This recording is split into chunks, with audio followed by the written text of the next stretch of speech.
I, 28M, work as a structural engineer. I make good money, I keep my head down, and I value loyalty above everything else.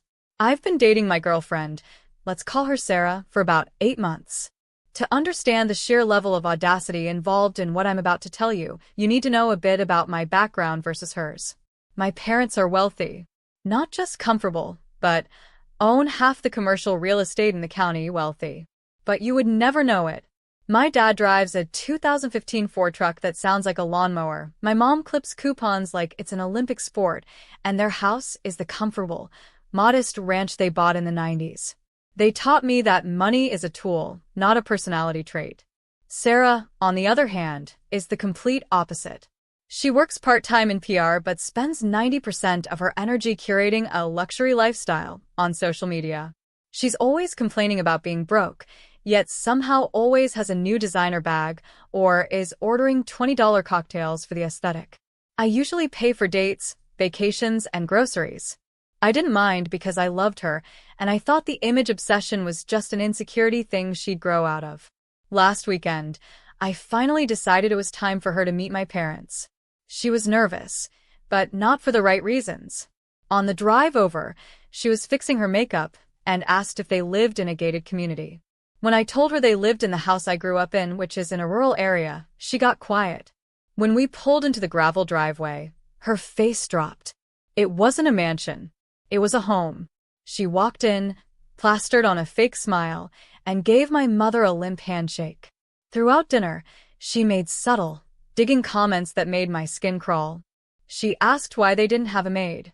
She made a face at the pot roast my dad spent 6 hours cooking because it wasn't plated well. She asked my mom, "Don't you get bored just staying here?" My parents, being the saints they are, ignored it. They saw I was happy or thought I was, so they tried their best to be welcoming.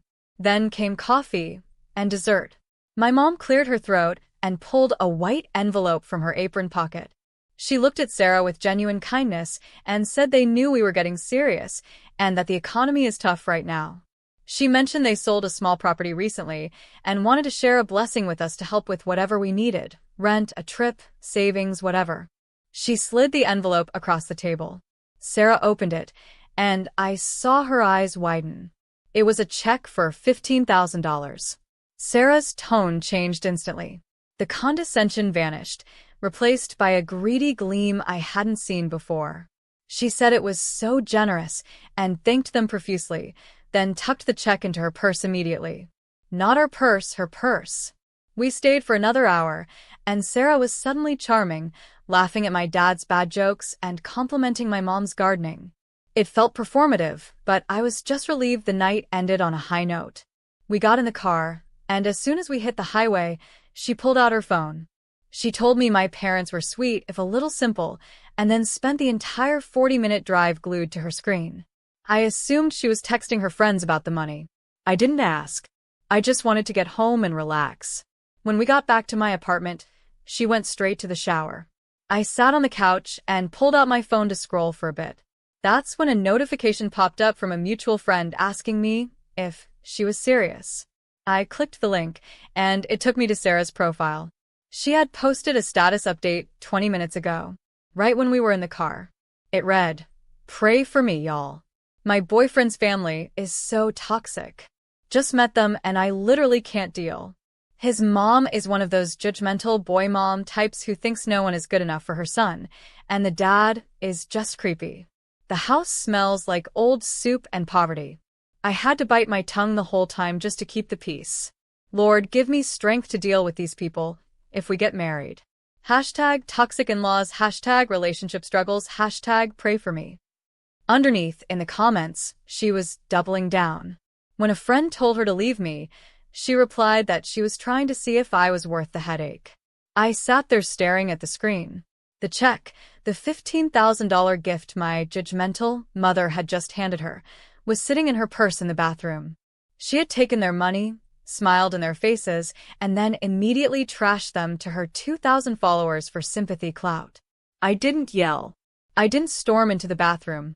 A cold, hard clarity washed over me. I took a screenshot of the post. Then the comments.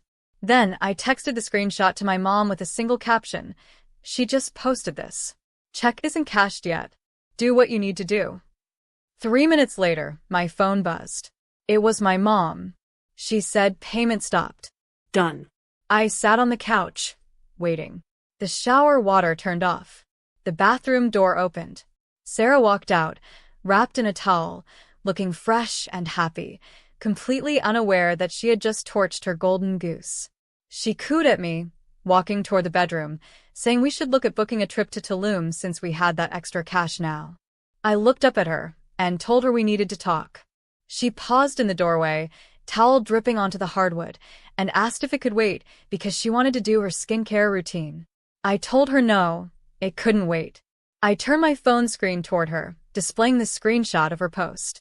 Her face went pale, then flushed red. Not guilt, anger. She snatched her phone from the nightstand and asked why I was stalking her Facebook. She said that post was for her friends and was her safe space to vent. I kept my voice dangerously calm and reminded her she called my parents toxic and my childhood home a poverty pit literally 20 minutes after my mother handed her 15 grand. She shrieked that it was just a post, and I knew how social media is.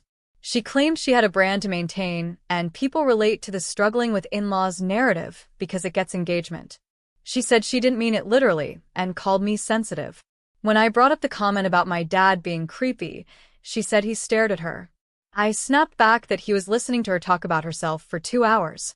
Then she rolled her eyes and said they act poor, which is embarrassing. She tapped her screen a few times and said she deleted it, then asked if I was happy and if we could discuss Tulum now.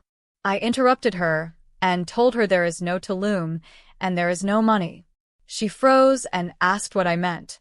I told her I sent the screenshot to my mom and she stopped payment on the check. It was a worthless piece of paper now. The silence that followed was heavy. Then the explosion happened. She lunged at me, grabbing my arm, screaming that I snitched on her to my mommy. She demanded I call her back right now and tell her it was a misunderstanding. I said no. She screamed that she needed that money and had credit card bills she was maxed out on. She said she was counting on that, and I couldn't just dangle it in front of her and take it away, calling it financial abuse. I told her she wasn't entitled to my parents' money, especially not after publicly trashing them. That's when the entitlement truly showed its ugly face. She yelled that she earned that money. She told me I was boring, I worked all the time, and my family was weird. She said she put up with it because she thought I was going to take care of her, and that check was her compensation for dealing with my nonsense. I stood up and told her to get out. She laughed a cold, sharp sound and said she wasn't going anywhere. She said she had been staying there 4 nights a week for 3 months, had mail coming there, and legally was a tenant. She said I couldn't kick her out without an eviction notice, and she knew her rights. She was right. I lived in a state with very tenant-friendly laws. If she claimed residency, I was screwed. Then she dropped the bomb. She said she was going to sleep, and if I tried to lock her out, she would call the cops and tell them I hit her. She asked who I thought they would believe, the crying girl or the angry boyfriend. I stood in the living room, my blood running cold. This wasn't just a breakup anymore. This was a hostage situation. She didn't know I had installed a security camera in the living room 2 weeks ago to watch my dog while I was at work. It recorded audio. It had captured her threat to frame me for domestic violence perfectly. I grabbed my keys and my laptop. I wasn't going to sleep there tonight. I went to a hotel, downloaded the footage, and backed it up to 3 different cloud services. The next morning, I called a lawyer. He told me that even with the video, eviction takes months. But the threat of a false police report changed things.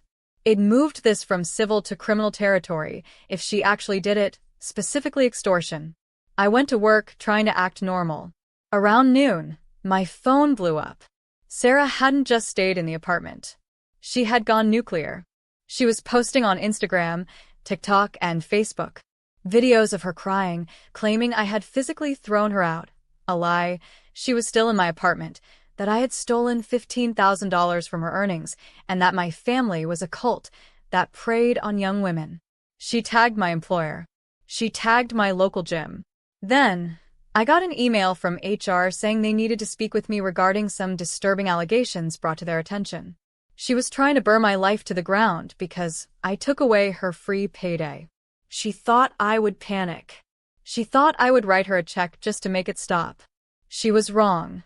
I left work and went straight to the courthouse. I wasn't just going to defend myself. I was going to destroy her narrative with the precision of a controlled demolition. I walked into the courthouse with a singular focus. My lawyer met me there. We filed for an immediate ex parte restraining order based on her threat to frame me for a violent crime, extortion, and domestic violence fabrication. I had the video on a USB drive and I had the transcript ready.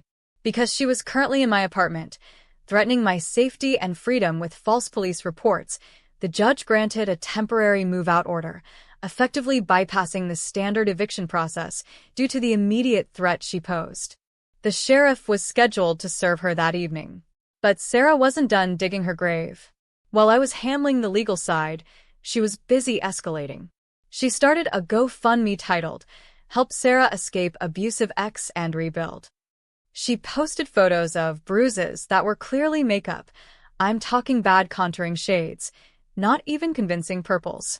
She wrote a sob story about how I controlled her finances and how my cult family tried to buy her silence. She had raised $400 in 2 hours. That's wire fraud. I didn't comment on her posts. I didn't defend myself online. I let her talk. Every post, every lie, every fraudulent donation request was just another nail she was hammering into her own coffin. I met the sheriff deputies at my apartment complex at 6 p.m. I unlocked the door. We found Sarah in the living room, drinking my expensive scotch, surrounded by half-packed boxes. She was looting the place. My gaming console, my watch collection, even my blender were stacked by the door.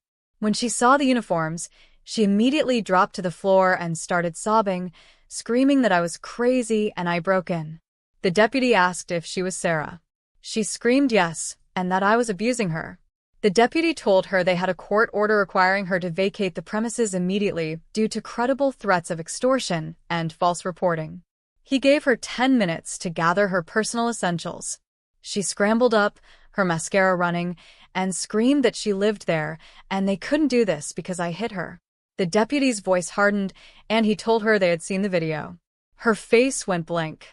He clarified it was the video of her stating she would lie to police to get money. She tried to grab the box with my watches. I stepped forward and said those were mine, personal essentials only. She screamed a primal, rage-filled sound and called me every name in the book. She tried to throw a vase, but the deputy caught her wrist. That was a mistake. Attempting to assault a resident in front of an officer meant handcuffs came out. They didn't arrest her right there, but they physically escorted her out of the building with nothing but a duffel bag of clothes. She was screaming about her rights, about the $15,000, about how my mom was a witch. My neighbors were watching. My landlord was watching. Once she was gone, I changed the locks immediately. I surveyed the damage. She had poured bleach on my couch. She had smashed my TV. I took photos of everything. The next day was the real battle. She had doubled down online, claiming the police were in on it and that my family had bribed the sheriff. She was spiraling. I sent a cease and desist to her, attached with the draft of a defamation lawsuit. I also sent the evidence of her fake bruises to GoFundMe.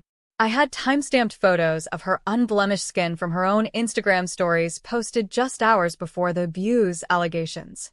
They froze her campaign and banned her account for fraud. But here is where the revenge gets truly satisfying. I knew she was broke. I knew she was banking on that $15,000 to pay off debts.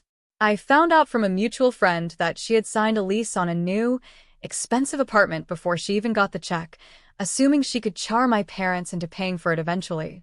She had paid the deposit with a credit card she couldn't pay off. She had no money, no place to live, and now, a pending court case. She texted me 3 days later. The tone was completely different. She apologized, said things got out of hand, and claimed she was just stressed. She begged to meet and asked for the check, or even half of it, saying she was going to be homeless because her parents wouldn't take her back. I didn't reply. Instead, I prepared for the final hearing regarding the restraining order and the damages to my apartment. I wasn't just going to let her walk away. I was going to make sure the record showed exactly who she was. The court hearing was short and brutal. She walked in without a lawyer because she couldn't afford one. She tried to cry in front of the judge, using her helpless girl routine. She claimed she was just venting on Facebook and I was ruining her life over a status update. The judge, a stern woman who looked like she took zero nonsense, looked over the evidence file. The transcript of her threat, the photos of my bleached couch, the screenshots of her GoFundMe fraud, the timeline of the abuse allegations appearing only after the money was revoked. The judge told Sarah that she admitted on recording that she intended to weaponize the legal system to extort money from me and then caused significant property damage. She said this was not venting, it was malice. The judge granted a permanent restraining order for 3 years.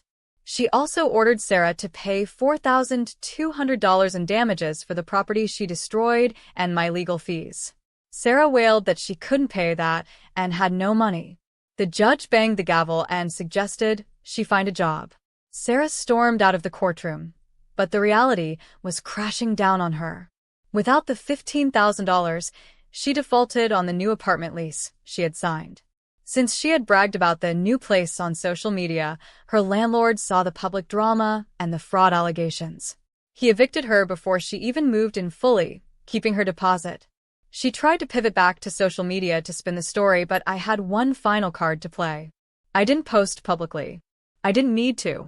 I simply sent the court transcript and the video file of her false report threat to the few influencer agencies she worked with. I framed it as a heads-up regarding a legal judgment involving their affiliate partner for fraud and extortion for their own liability protection. They dropped her instantly. No brand wants to be associated with a proven liar and extortionist. Her career evaporated overnight. She ended up having to move back to her hometown into her parents' basement, the very fate she mocked my family for. A few weeks later, my mom came over to see my new couch. She brought a lasagna. She told me she was sorry I had to go through that and felt guilty, thinking if she hadn't given that check none of this would have happened. I stopped her and told her that check was the best investment she ever made.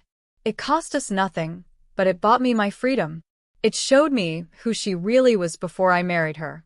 Mom smiled and said since the check was voided, the money was still there, and suggested I keep it in savings or take a trip. I told her I think I'll take a trip somewhere quiet with no influencers allowed. I'm currently writing this from a cabin in the mountains. My phone is off most of the day. The air is clean. And for the first time in 8 months, I don't have to worry about how my life looks to other people. I just have to live it. Sarah tried to reach out one last time via a burner number yesterday, begging for $500 to fix her car. I blocked it without a second thought. We often ignore red flags because they're wrapped in pretty packaging. My parents' poverty was actually contentment. My girlfriend's luxury was actually desperation. It took a $15,000 piece of paper to reveal the truth, and honestly, it was a bargain. So, if you're dating someone who cares more about your parents' net worth than their character, do yourself a favor. Check your privacy settings and then check them out of your life.